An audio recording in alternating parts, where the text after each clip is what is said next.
Welcome to our channel. Today we how to automate investment performance with YCharts, quick tutorial step by step clearly.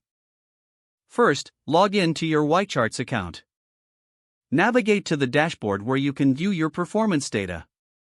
Select the Performance tab from the main menu.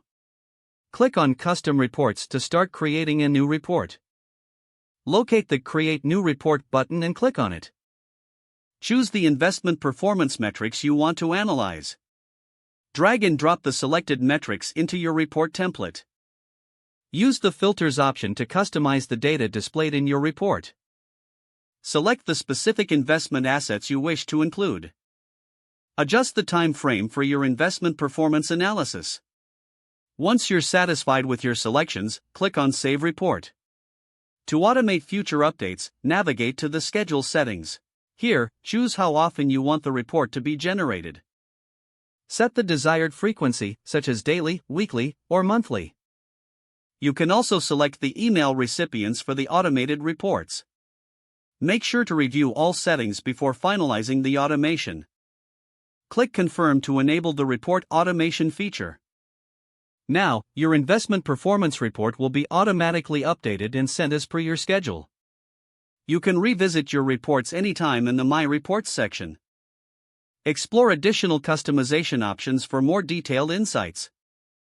If the page does not load, refresh the browser or try again in a private or incognito window. Make sure you are using the correct email address, then retype it carefully to avoid small typos. If your password is not accepted, use the Reset option and create a new strong password you can remember. Check your spam folder for verification or security emails, then complete any requested confirmation steps.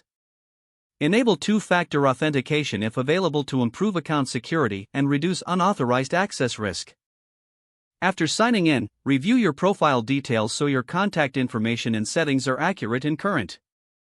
If you see an error message, note it down and try again after restarting your device and internet connection.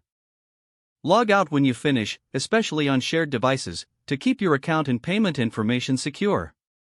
If the page does not load, refresh the browser or try again in a private or incognito window. Don't forget to like this video and subscribe to our channel for more step-by-step tech guides.